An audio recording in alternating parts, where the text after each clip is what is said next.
합니다. 똑같은 땅인데 어떤 땅에는 똑같은 땅인데 거기서 노란 꽃이 피고 빨간 꽃이 피기도 하고 거기서 달콤한 과일이 열리기도 하고 똑같은 땅인데 쓰디쓴 나물이 나오기도 합니다. 가시가 돋기도 합니다. 자, 똑같은 땅인데 무엇에 따라 다르지요? 씨에 따라 다르고 나무에 따라 다릅니다. 그래서 무엇을 밭에다 심느냐에 따라서 거두는 것이 결정이 됩니다. 자, 우리 예수님께서도 우리 마음을 바치라고 말씀합니다. 마음은 밭이다. 우리 인생에게 마음이 주어졌고 우리 평생이 마음밭을 가꾸어 가는 겁니다. 마치 농부가 밭을 일구어 가듯이 또 농사를 짓듯이 우리 마음밭도 우리가 가꾸어 가는 겁니다. 자, 누가 가꾸시죠? 그 주인은 하나님이시지만은 또 우리는 마음밭을, 우리 마음밭을 우리가 가꾸어야 할 책임이 우리에게 있습니다. 자, 밭만 있으면 소용없지요. 아무리 밭 평수가 넓어도 그 씨앗이 안 심어지면 거둘 것이 없습니다. 씨앗을 심고 가꿀 때 좋은 열매, 많은 열매를 거둘 수 있게 됩니다. 하나님께서 우리에게 마음밭을 어떻게 가꿀 것인가, 마음을 어떻게 지킬 것인가, 그런 부분들에서 말씀하고 계십니다. 그래서 오늘 말씀은 마음의 밭이라는 제목으로 함께 말씀 나누려고 합니다. 자, 오늘의 말씀은 이제 보니까 이렇게 상상해 볼 수 있겠습니다. 자, 길가에, 밭가에 길이 있습니다. 밭 가운데 있는 것이 아니라, 길가가 있는 밭 옆에, 길가 옆에 밭이 있고, 그 한쪽은 돌이 좀 있는 별로 안 좋은 그런 밭이 있고, 또 어떤 밭 한쪽은 가시가 좀 우거져 있고, 농부가 그냥 씨앗을 손에 잡고 흩어 뿌립니다. 뿌렸더니 어떤 씨앗은 좋은 땅에 떨어지고 대부분은, 어떤 씨앗은 길가에 그냥 뿌려지기도 하고, 또 어떤 씨앗은 뿌리다 보니까 가시떨기에 뿌려지기도 하고, 어떤 씨앗은 안 좋은 돌바디에 뿌려지기도 하고, 자, 이렇게 뿌렸을 때 결과가 문제입니다. 뿌리긴 뿌렸는데 그 결과는 어떻게 결정되지요? 밭에 따라서, 땅의 상태에 따라서 달라지는 겁니다. 첫 번째가 길가입니다. 길가에 씨를 뿌려진 씨앗은 새들이 와서 씨앗을 먹어버렸다. 헛수고한 거죠. 씨앗만 잃어버렸습니다. 자, 이 새들이 와서 먹어버렸다는 말씀을 4절에 뿌릴새 덜어는 길가에 떨어짐에 새들이 와서 먹어버렸고, 자, 이 말씀에 대한 주님이 이제 해석을 해 주십니다. 19절이죠. 아무나 천국 말씀 듣고 깨닫지 못할 때는 악한 자가 와서 그 마음에 뿌려진 것을 빼앗나니 이는 곧 길가에 뿌려진 자요. 씨가 뿌려졌는데 씨가 어떤 상태지요? 흙으로 들어가야 뿌리를 내리는데 이 씨의 문제는 지금 뭐지요? 흙으로 못 들어갔습니다. 왜? 흙이 단단하니까, 길가니까. 길가는 사람들이 늘 다니고 밟아서 흙이 부드럽지 못함으로, 딱딱함으로 씨앗이 파고 들어갈 수가 없습니다. 단단한 상태를 말하죠. 단단한 마음을 말합니다. 자, 마음이 단단하고 마음이 부드럽지 못할 때는 천국 말씀을 듣고도 깨닫지 못한다고 말씀합니다. 깨달은다는 것은 말씀을 내 안에 받는 걸 말해요. 마음속으로 받는 걸 말합니다. 아멘 하고 깨달아져가지고 아멘 하고 받는 겁니다. 그렇게 살겠습니다는 아멘이죠. 근데 이 길가에는 마음이 단단해서 그 말씀을 받지 못합니다. 수용하지 못합니다. 수용하지 못함으로 누가 와요? 악한 자가 와서 그 씨를 가져가 버립니다. 빼앗는다 그런 말입니다. 악한 자는 마귀를 말합니다. 악한 영들이 와서 우리 마음에 받지 못한 씨앗들을 뺏어가 버린다고 말씀합니다. 어디에 씨앗들이요? 그 마음에 뿌려진 것들을 빼앗는다고 말합니다. 말씀은 항상 어디 뿌려져야 됩니까? 마음에. 저와 여러분의 마음속에 뿌려지는 것입니다. 말씀은 아멘하고 받는 것이 참 중요해요. 깨달아지기 얼마나 중요한지요. 자, 첫 번째 상태는 마음이 단단해서 마음속에서 받지 못합니다. 믿어지지 않지요. 받을 수 없어요. 내 가치관과 하나님의 말씀이 상충돼 가지고 충돌해 가지고 그걸 받을 수 없는 겁니다. 이 대표적인 예가 예수님께서 이 땅에 활동하신 시대에도 그 바리새인 서기관들도 예수님 말씀을 듣고 어떤 반응 보였죠? 똑같은 말씀을 어떤 사람 아멘 하는데 바리새인 서기관들은 그 말씀을 튕겨버립니다. 말씀을 받지 않습니다. 왜 그렇습니까? 자기들이 더 잘한다는 겁니다. 자기들이 가진 율법이 더 낫다고 생각하는 겁니다. 자기는 의롭다고 생각하는 겁니다. 자기들 많이 알고 많이 가지고 있고 충분하다는 것이죠. 더 이상 그것이 복음이 필요 없다는 것입니다. 그러면서 나사렛에서 무슨 선한 것이 나겠느냐?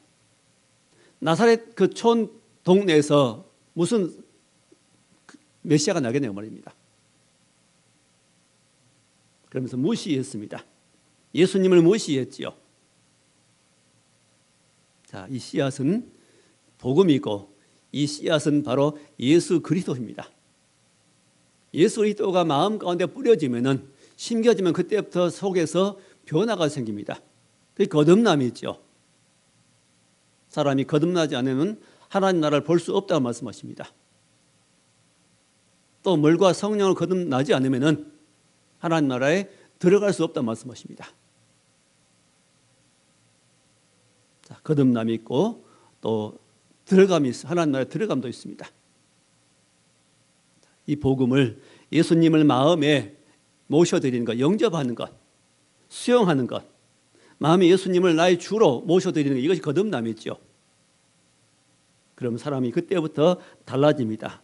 마음이 달라지고 생각이 달라지고 그 태도가 달라집니다. 근데 여기 길가에 뿌려진 씨는 그 마음 상태 때문에 그걸 받지 못하므로 아무런 변화가 있을 수 없습니다. 딱딱한 마음 그대로, 단단한 마음 그대로 사는 겁니다. 성경에 소개한 요한계시록 3장에 보면은 라오디게아 교회를 향해서 주님 말씀하십니다. 그들은 생각하기를 나는 부자라, 나는 부요하다, 나는 부족한 것이 없다 그랬습니다. 장사도 하고 상업도 하고 무역도 해서 그들은 많은 돈을 가지고 있었습니다. 그래서 우린 부자다, 우린 가난한 것이 없다, 충분하다는 겁니다. 충분하기 때문에 자기들은 그 돈을 받으러 그 외적인 것이 많이 가졌기 때문에 그들은 영적으로는 가난했지만 외적인 부여 때문에 그들은 자기의 가난함을 알지 못했습니다. 오늘도 마찬가지죠. 이 시대에도 뭘 많이 가진 사람들은, 외적으로 많이 배경이 좋고 뭔가 세상적으로 의지할 것이 많은 사람들은 주님이 별로 필요가 없습니다. 건강한 사람에게는 의원이 쓸데없고 병든 자에게만 쓸데있느니라는 말씀과 같은 말씀입니다. 그래서 하나님께서 우리에게 이런 은혜를 사모하게 하려고, 마음을 부드럽게 하게 하시려고 때로 우리에게 뭘 주셔요? 고난이라는 걸 주십니다. 환난들을 하신 겁니다. 어떤 문제를 주십니다. 내가 해결하기 어려운 문제를 만날 때 그때 우리 인생 거기에 내 마음을 내려놓습니다. 마음을 내려놓고 또 어떨 때는 절망하게 됩니다. 또 어떨 때는 마음이 깨어집니다. 그 단단한 마음이 깨어집니다. 그 깨어진 사이로 은혜가 들어가는 것이죠. 하나님께 우리 단단한 마음들 깨뜨리는 수단으로 환난, 고난, 어려움들을 허락하실 때가 있습니다. 그때 마음을 열으면 됩니다. 마음을 열고 주님 부르면 되고 주님 의지하면 됩니다. 그게 복이지요. 또 14절에도 보니까 이사야 선지자 예언을 말씀하십니다. 14절에 이사야의 예언이 그들에게 이루어졌으니 일렀을 때 너희가 듣긴 들어도 깨닫지 못할 것이요 보기는 보아도 알지 못하리라. 예수님이 땅 오시기 전 700년 전에 이사야 선지자가 활동한 그 시대에 이사야가 이미 예언했습니다. 예수께 오셔서 복음을 전하고 말씀을 전해주어도 너희가 들어도 듣지 못할 것이요. 또 예수님을 눈으로 보아도 알지 못하리라. 눈으로 직접 예수님 모습을, 하나님 보내신 메시아를 보아도 그들은 그 예수님의 하나님 보낸 메시아로 알지 못한 겁니다. 그래서 십자가에 못 박혀 죽게 하죠. 마음이 안 열리면 이런 겁니다. 근데 우리는 이 마음이 열려서 그 예수님을 우리가 눈으로는 보지 못했지만은 보는 것보다 더 확실하게 믿을 수 있게 된 것은 하나님의 성령의 역사로 말미암아 된 줄 믿습니다. 이것이 은혜라고 말합니다. 값없이 주시는 은혜, 대가 없이 주시는 하나님의 은혜를 우리가 받고 있고 그 은혜를 지금 받아가고 있고 그 은혜를 누리고 살아갑니다. 하나님의 부르는 감사해야 되겠습니다. 자, 두 번째 말씀은 돌밭입니다. 돌밭. 5절에 더러는 흙이 얕은 돌밭에 떨어짐에 흙이 깊지 아니함으로 곧 싹이 나오나 해가 돋은 후에 타서 뿌리가 없으므로 말랐고. 돌밭은 특징이 뭐죠? 흙이 얇습니다. 왜 흙이 얇습니까? 흙 바로 밑에 돌이 있습니다. 돌 위에 흙이 얇게 덮여져 있고 입혀져 있기 때문에 뿌리가 깊이 들어가지 못합니다. 그래서 해가 올라올 때 뿌리가 없으므로 그것이 말라버린다고 말씀하십니다. 말라버렸다. 문제는 뭐죠? 흙이 얕은 것이 문제고 돌이 있는 것이 문제고 또 뿌리가 깊이 내려가지 못한 것이 문제입니다. 뿌리를 내리지 못하게 막는 돌이 있었습니다. 자, 언제 말라버려요? 해가 돋은 후에. 해가 안 돋을 때는 그런 대로 버텼는데 해가 돋으니까 해가 쬐니까 수분을 뺏어가죠. 에너지를 뺏어가 버립니다. 그래서 뿌리가 없으면 말라버렸다 말씀합니다. 이게 무슨 말씀이죠? 20절 말씀에 주님이 다시 말씀하십니다. 돌밭에 뿌려졌다는 것은 말씀을 듣고 즉시 기쁨을 받되. 자, 두 번째 돌밭 특징은 말씀을 들었을 때 기쁨을 받았다 그랬습니다. 아멘하고 받았습니다. 아멘하고 그렇게 살겠습니다. 옳습니다. 그랬습니다. 잘한 겁니다. 자, 기쁨을 받았지만은 그 다음이 문제였습니다. 문제는 뿌리가 없습니다. 뿌리가. 그래서 잠시 견디다가 말씀으로 말미암아 환난이나 박해가 일어날 때는 곧 넘어지는 자요. 환난이나 핍박, 박해가 일어날 때 넘어진 자다. 자, 환난, 어려움, 박해가 올 때 예수 믿는 그것 때문에 환난이 옵니다. 핍박이 옵니다. 자, 근데 여기 환난, 박해가 왜 일어나요? 앞에 말씀이 나오지요. 말씀으로 말미암아. 환난과 박해를 받는 이유는 말씀 때문입니다. 내게 말씀이 없으면은 환난, 박해 받을 리가 없습니다. 왜? 그건 세상 사람 똑같이 살면 되니까요. 근데 하나님 말씀은 또 그리스도의 복음은 세상과 반대가 됩니다. 세상 사람처럼 살지 마라. 세상 사람과 짝을 살지 마라. 죄 짓고 살지 말라. 악을 버리가 죄를 버리라. 이건 말씀입니다. 복음은 다 그런 거지 않습니까? 세상 사랑하지 말고 주님 사랑해라. 이제 말씀 듣고 기쁨으로 받고 이제 그렇게 살려고 했는데 말씀으로 말미암아 핍박이 납니다. 자, 말씀. 우리 말씀 들으면은 말씀에는 시험이 옵니다. 우리가 주일에 말씀 듣습니다. 그러면 그 주간에 들은 말씀에 대해서 하나님께 반드시 점검하실 것입니다. 어떤 사건이 생깁니다. 그 주간에. 예를 들면 용서란 말씀을 들었습니다. 그러면 그 주간에 이제 용서해야 할 어떤 과제가 주어질 겁니다. 그게 누가 나를 괴롭혀요. 이제는 힘들게 만들어요. 그럼 그때 그 시험이다 여기고 하나님께서 하시는 테스트다 여기고 그를 사랑해 보려고 하고 참아보고 자 이렇게 하나님 말씀 따라서 적용하려고 하면 승리하는데 그러지 못하면 넘어지죠. 거기에 육신대로 반응해버리면 기본대로 반응해버리면 기분 나쁘다 말하고 나 저 사람 안 만나버려. 자 이렇게 반응하면 그 시험에 넘어져 버린 겁니다. 말씀으로 말미암아 환난이 일어납니다. 말씀 들으면은 부딪힙니다. 하나님 말씀은 세상 것과는 가치관과 다르거든요. 말씀대로 살려고 할 때는 항상 앞에 반대가 섭니다. 가장 가까운 식구들이, 또 이웃들이, 친구들이 나를 반대합니다. 나를 괴롭게 합니다. 힘들게 합니다. 또 명절 같은 때는 더 그러지요. 믿지 않는 식구들이 섞여 있다면 그들 때문에 우리가 어려움을 당합니다. 애매하게 우리를 괴롭힙니다. 고난받게 합니다. 억울하게 만들기도 합니다. 없는 말을 만들어내기도 합니다. 이런 환난입니다. 박해. 이런 어려움을 만나고 부딪히고 하다 보면은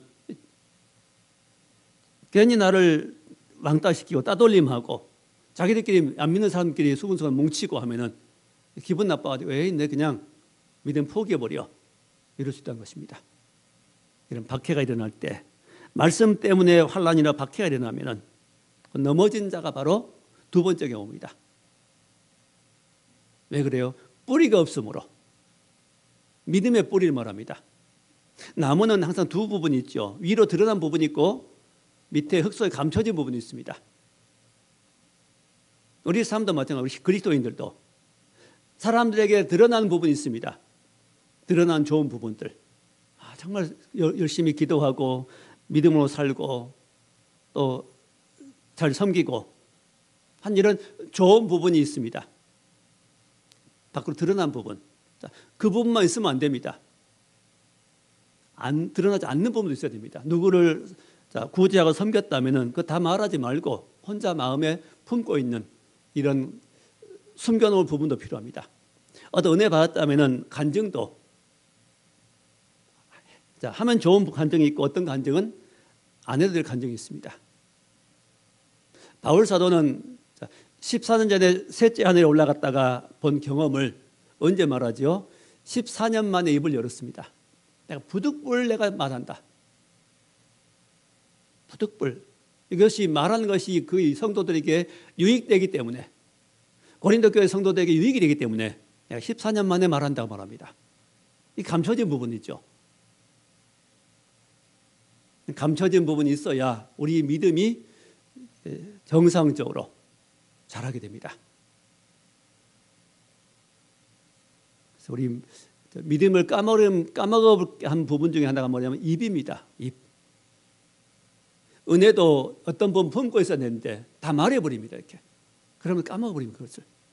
자랑해버리죠. 좋은 간증은 유익되게 한 간증은 중요한데 내가 어떤 자랑하기 위해서 난 이런 사람이다. 난 이거 없지 등등. 이거 모르지 등등.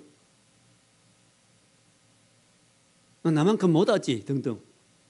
이렇게 남을 기죽이기 위해서 어떤 말을 한다면 이것은 뿌리를 파버린 겁니다. 조심하셔야 됩니다. 뿌리가 깊지 못하면 넘어집니다. 그 나무가 정상적으로 서 있을 수가 없습니다. 줄기가 큰 나무일수록 뿌리도 깊게 내립니다. 그래야 이 큰 태풍에도 넘어지지 않게 됐죠. 환난과 핍박이 올 때 넘어지지 않으려면 조건이 뭐죠? 뿌리가 깊어야 됩니다. 믿음의 뿌리를 깊이 내리는 그런 믿음의 사람들이 될 수 있기 바랍니다. 환난 박해가 일어나면 참아야지요. 엎어보지 말고 그에 반응하지 말고 좀 참아야 됩니다. 그게 인내입니다. 이 열매는 인내로 맺습니다. 구원에 이루어가는 것도 인내로 되는 겁니다. 그리스도인의 덕목 중에 하나가 소중한 덕목 중에 하나가 바로 인내입니다. 바울 사도도 간증할 때 항상 제일 먼저 말하는 건 내가 오래 참았다 말합니다. 사랑도 특정을 말할 때 사랑은 오래 참고 그렇게 말씀합니다.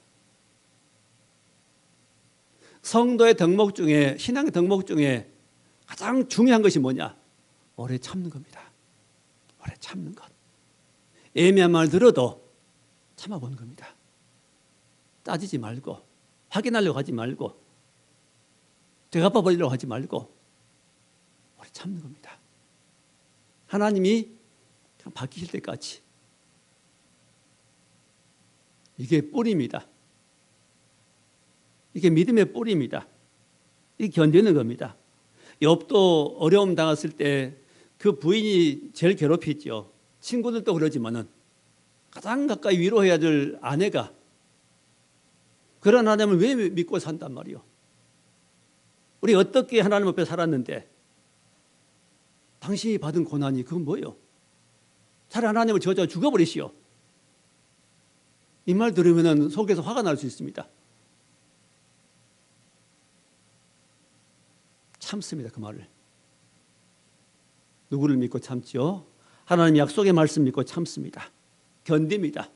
그래서 오래 참음으로 하나님의 함께 하심을 결국 증명해내지요.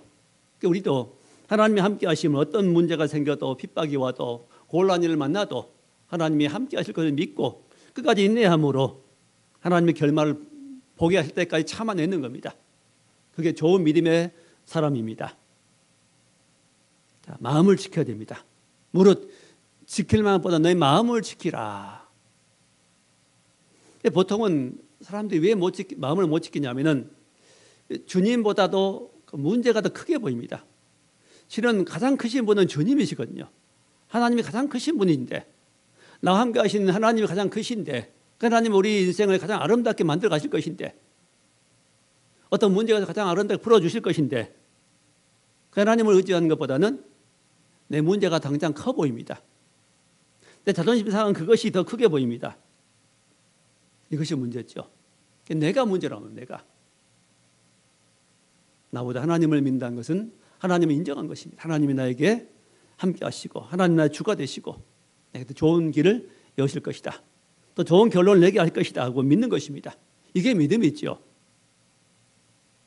보통은 내 감정이 더 소중하고 내 기분이 소중하고 내 이익이 더 먼저고 그래서 넘어지게 됩니다. 나보다 크신 분이 주님이십니다. 우리가 감당할 수 있는 힘을 주시죠. 감당하려고 기도하고 나가면 반드시 감당할 수 있는 힘을 주시고 우리가 할 수 없을 때 하나님 대신 해주시기도 합니다. 자, 이 나무가 어떤 환란이나 핍박에도 또 태풍이나 이런 뜨거운 햇빛에도 견딜 수 있게 하는 것은 뿌리라는 것입니다. 뿌리입니다. 믿음의 뿌리를 깊이 내리십시다. 그 뿌리로부터 뭐가 올라오죠? 양분이 올라옵니다. 우리 믿음의 마음에 심겨진 복음에서 복음의 그 뿌리가 있는데 그 뿌리에서 뭐가 올라올까요? 주님이 오시고 천국에 속한 것이 오십니다. 주를 바라볼 때 거기서부터 좋은 것이 오는 것입니다. 좋은 것을 받으면 좋은 꽃이 피게 되고 좋은 열매가 맺히게 됩니다. 못된 걸 받으면 못된 열매가 맺힙니다. 그래서 불신자들은 예수님을 알지 못하기 때문에 뭔만 있을까? 세상 것만 있습니다. 세상에 보이는 것만 있습니다. 부귀와 영화와 물질과 어떤 자리 이런 것만 관심이 있고 그런 것만 얻기 원합니다. 그런 것들은 얻어도 결국은 다 죽고 썩고 없어지는 것이죠. 물론 그것도 필요하지만은 결국은 없어지는 것들입니다. 썩을 양식을 위해 일하지 말고 썩는 양식을 일하지 말고 썩지 아니할 영원한 것들 위해서 일하라고 말씀하십니다. 썩지 아니할 양식은 바로 뭡니까? 예수님입니다. 예수님을 얻기 위해서 예수의 떡가 내 안에 풍성해지기 위해서 소망 가지고 바라보라는 겁니다. 자, 돌밭의 문제는 뿌리 문제였습니다. 위에 환란 문제가 아니고 뿌리를 견고하게 내리게 하기 위해서 햇볕이 필요했죠. 햇볕이 없으면 절대로 식물은 못 자랍니다. 햇볕이 꼭 필요한 겁니다. 우리에게 환란이 필요한 거지요. 고난은 필요한 것이죠. 햇볕은 더 식물을 건강하게 만들어준 겁니다. 그리스도인들에게 환란은 고난은 더 우리 믿음을 더 건강하게 해준 겁니다. 더 건강한 믿음으로 균형 잡힌 믿음으로 만들어주는 겁니다. 문제는 돌이 문제였습니다. 뿌리가 얕은 게 문제였습니다. 믿음의 뿌리를 견고하게 내릴 수 있는 지혜를 얻기를 원합니다. 자, 세 번째는 가시떨기였습니다. 가시떨기의 문제. 22절의 말씀 보니까 가시떨기에 부러졌다는 것은 말씀 들으나 세상의 염려와 재물의 유혹에 말씀 막혀 결실하지 못한 자요. 자, 말씀을 들었습니다. 근데 무엇 때문에요? 가시 때문에. 가시가 기운을 막아버렸습니다. 가시가 기운을 막는 것은 바람도 막아버리고 햇빛도 막아버린 겁니다. 바람이 잘 통하고 햇빛이 들어와야 식물은 잘 자랍니다. 햇빛이 못 들도록, 바람이 통하지 못하도록 가시 덤불이 막아버렸습니다. 이 가시가 뭐라고 말씀합니까? 이 가시는 바로 세상의 염려와 재물의 유혹이라고 말하는 두 가지죠. 염려와 유혹입니다. 하나는, 자, 이 가시는 바로 염려입니다. 자, 이 염려라는 것이 기운을 막습니다. 사람의 염려는 어디에 온 거죠? 마음에 오는 것이 염려입니다. 마음에. 자, 염려는 가시와 같다는 것이죠. 염려는 사람을 괴롭게 만듭니다. 가시는 사람을 찌릅니다. 가시는 우리에게 유익될 것이 별로 없지요. 거의 없는 것 같습니다. 괴롭히고 찌르고 힘들게 만드는. 염려는 나를 찌릅니다. 잠을 못 이루게 합니다.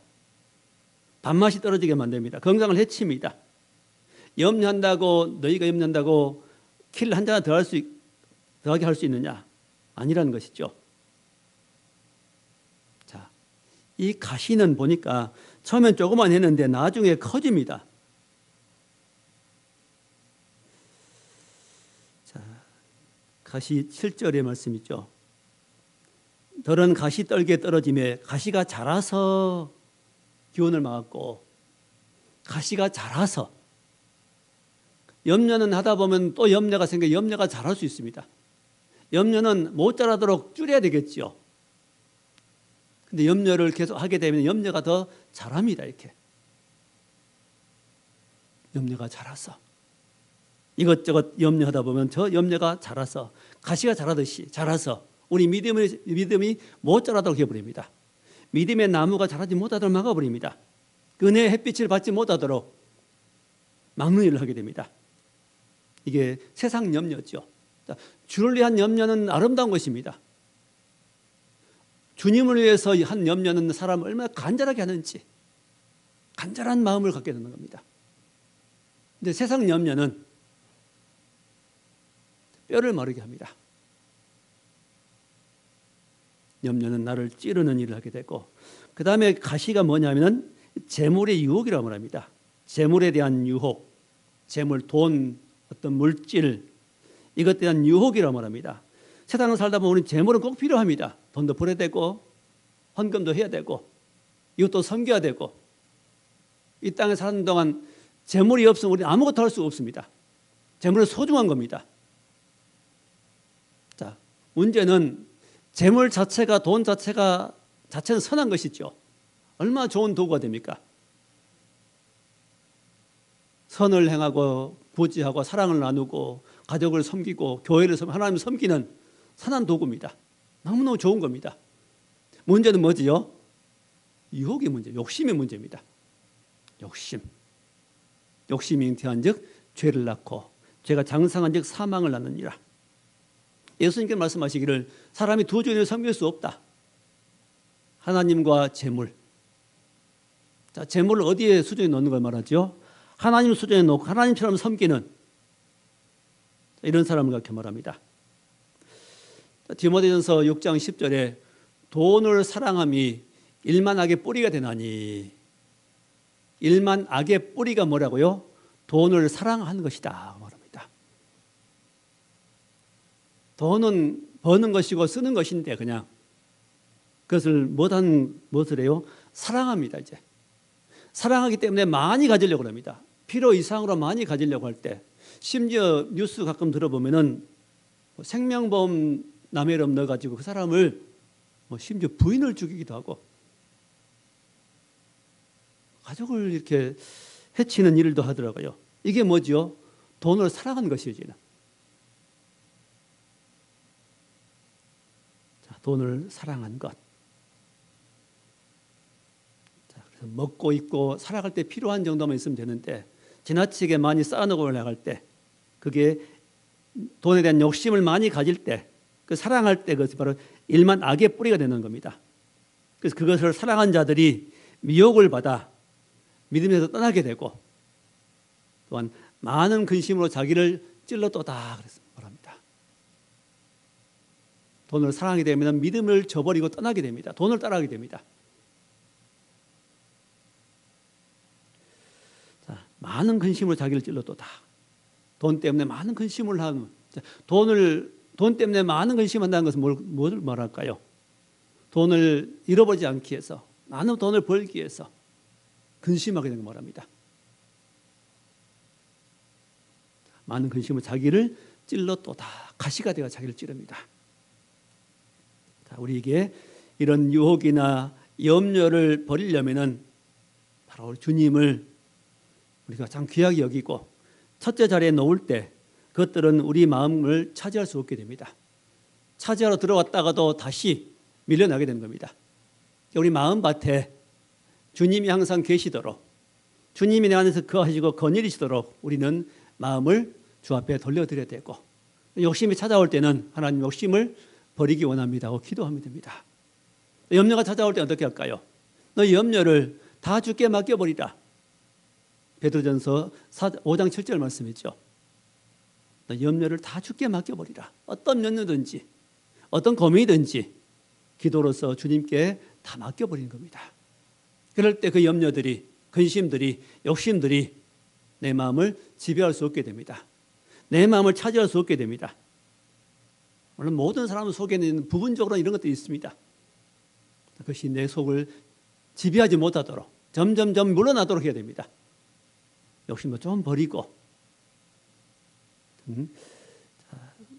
세상을 사랑하는 마음도 좀 버려버리고 세상에 대한 욕심도 버려버리고 가벼운 마음으로 주님 의지하며 주님 사랑하는 마음으로 살아간다면 우리 마음은 더 넓어지고 아름다운 마음, 복된 마음이 될 줄 믿습니다. 자, 마지막에 네 번째는 좋은 땅을 말씀합니다. 자, 8절에 더러운 좋은 땅에 떨어짐에 어떤 것은 100배, 어떤 것은 60배, 어떤 것은 30배 결실을 했느니라. 자, 어떤 씨앗은 한 개 떨어지면 그게 100배를 맺습니다. 또 어떤 씨앗을 한 조각 뿌렸는데 그 중에 한 씨앗은 100배를 맺고 또 어떤 씨앗은 60배를 맺고 어떤 씨앗은 30배를 맺다는 겁니다. 어떻게 함으로? 좋은 땅에 떨어짐으로, 좋은 땅에 자람으로. 좋은 땅이 무엇입니까? 자, 23절 말씀에 좋은 땅에 뿌려졌다는 것은 말씀을 듣고 깨달은 자니, 말씀을 듣고 깨달은 사람입니다. 자, 단순히 깨달은 것만 말씀할까요? 깨달았다는 것은 순종까지 되었다는 말씀입니다. 깨닫고 순종하는 겁니다. 순종한 것. 그래서 행함이 없는 믿음은 자체가 죽은 것이라 말씀하죠. 난 깨달았다. 그 말은 머리로만 알았다는 거 아닙니다. 이게 머리로만 지식적으로 알았다. 나는 성경의 말씀을 내 머리로 옮겼다. 이 깨달은 거 아닙니다. 깨달은 것은, 자, 여기 밭은 지금 머리를 말하지 않습니다. 여기 분명히 밭은 마음을 말합니다. 그러므로 성경을 많이 배우고 신학을 하고 성경을 많이 읽고 연구했다고 해서 깨달은 것은 아닙니다. 아까 말씀드린 바리새인 서기관들이 성경을 몰라서 예수님 배척했을까요? 아닙니다. 자, 머리에 머물러 있습니다. 머리에. 깨달음 어디까지 내려온 것이 깨달음입니까? 가슴에, 마음에까지 와서 마음의 변화를 일으키는 것이 깨달은 것입니다. 마음에 주님을 사랑하는 마음으로 바뀌는 것. 주의 말씀이니 내가 순종하겠습니다는 그 중심은 바뀌는 이것을 깨달은 것이라 말합니다. 어떤 사람들은 그냥 성경 배웠다고 난 다 알고 있다고 말하고 나는 모르지 이런 식으로 말한다면 곤란합니다. 그건 깨달은 것이 아닙니다. 깨달음은 반드시 가슴의 변화를 말합니다. 마음의 변화를 말합니다. 마음에 깨닫고 마음에 돌이킴을 받고 돌이키고 그래서 원래 마음에 있던 마음속에 있던 욕심도 버려버리고 단단한 마음도 버려버리고 이렇게 말씀을 받고 순종했더니 거기서 뭐가 나와요? 결실이 된데 100배, 30배, 60배 결실이 됐다고 말합니다. 자, 말씀을 맺겠습니다. 밭은 우리 마음이고 씨앗은 말씀이며 씨앗은 천국의 씨앗이고 이 씨앗은 예수 그리스도가 씨앗입니다. 예수님을 마음에 영접하고 거듭난 성도들은 그때부터 하나님의 말씀을 마음에 받게 됩니다. 반드시 마음에 와야 됩니다. 말씀을 마음에 받도록 기도해야 되고 또 마음에 받고 순종할 때 거기 열매가 나타납니다. 자, 열매란 건 뭘까요? 자, 예수 안 믿는 사람은 절대로 열매가 없습니다. 천국에 속한 열매는 절대 없습니다. 거듭나서 그 성령으로 거듭나고 그 주님이 마음속에 들어와서 마음속에 변화를 일으키는 겁니다. 변화를 일으켜가지고 나온 것이 열매입니다. 변화의 결과가 나타나는 것이 바로 열매지요. 성경의 열매는 크게 두 가지를 말씀합니다. 성령의 열매와 빛의 열매를 말씀하죠. 성령의 열매는 세 가지 말합니다. 착함과 진실함과 의로움이다. 빛이 예수님의 성령의 빛이 내게 들어오니까 그 결과로서 어떤 사람이 돼요? 착하고 진실하고 의로운 사람이 되는 겁니다. 어둡고 침침한 사람이 거짓말하고 사는 사람들이 빛감, 착하고 진실하고 의로운 사람이 바뀌게 됩니다. 갈라디아서 5장 22절 말씀대로 성령의 열매가 있습니다. 9가지 열매죠.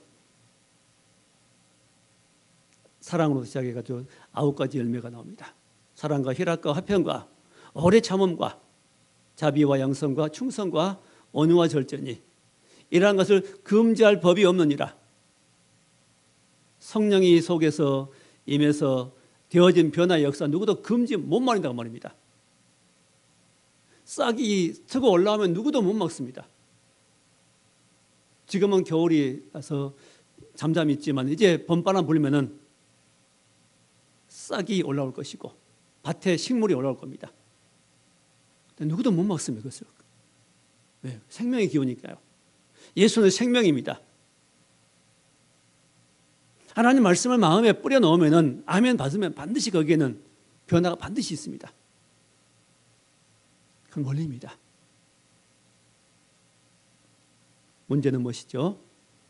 밭의 문제, 마음의 문제, 마음 상태에 따라서 좋은 열매를 맺기도 하고 열매를 맺을 수 없는 상태가 되기도 합니다. 자, 좋은 땅은 어떤 말씀이든지 말씀을 받을 수 있는 겁니다. 어떤 말씀 받고 어떤 말씀은 버려버린 거 아니라 어떤 말씀인지 받는 말씀, 받는 심령, 그 마음이 좋은 마음밭입니다. 어떤 말씀이든지 아멘 하는 겁니다.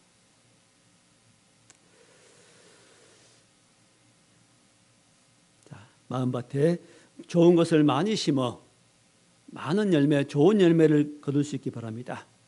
자, 그리스도의 씨앗을 뿌려서 좋은 걸 거둘 수 있기 바랍니다. CCC에서 그 외치는 거 있죠. 자, CCC 대학생 선교라는데 그 단체에서 중요하게 얘기한 한 가지는 그게 뭐냐면 민족의 가슴마다 피 묻은 그리스도를 심어 이 땅에 푸르고 푸른 그리스도의 계절이 오게 하자. 민족의 가슴마다 피 묻은 뭘 심어요? 그리스도를 심어 이 땅에 푸르고 푸른 그리스도의 계절이 오게 하자.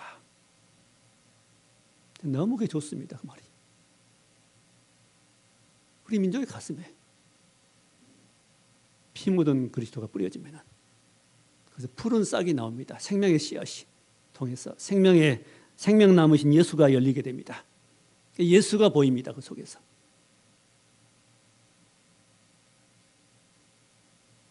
다른 그리스도인들이 지금 왜 힘이 없이 사느냐, 능력 없이 사느냐. 세상 걸 너무 많이 받아요. 지금 세상의 영향을 너무 많이 받아요. 너무 많이 먹어요. 이것을 눈으로 너무 많이 먹고 귀로 너무 많이 먹어요. 이것을 세상 것을, 쓸모없는 것을, 썩을 것들을. 우리는 생명을 받아야 됩니다. 어디서부터? 말씀을 통해서, 하나님 말씀을 통해서. 예수 그리스도를 부름으로 그리스도로부터 우리는 말씀을 생명을 공급받아야 됩니다. 그럼 우리는 이제 믿지 않는 사람들에게 이 복음의 씨앗을 심어야 할 것이고 우리 자신의 밭에는 마음 밭에는 뭘 심어요? 말씀을 심어야 됩니다. 말씀 많이 듣고 읽고 묵상하고 내 안에 이 말씀을 해방하는 방해하는 것이 무엇이겠는가 깨달아진 대로 하나님 버리기 원합니다고 기도하면 끝나는 겁니다. 이것은 깨닫고 버리기 원합니다고 자꾸 기도하면 되는 겁니다. 이것은 내가 노력할 필요 없습니다. 노력한다고 되는 거 아닙니다. 결심한다고 되는 건 아닙니다. 뭐가 중요하죠? 주님 앞에 나는 할 수 없사오니 기도하고 하나님 이건 버리기 원합니다. 세상 것이 버리기 원하고 이건 내게 열매를 방해하는 것이므로 생명을 방해하는 것은 버리기 원합니다 하고 기도하면 됩니다. 문제는 내가 움켜잡고 안 한 욕심이 그의 문제입니다. 욕심 때문에 기도하지 않습니다. 그 부분을.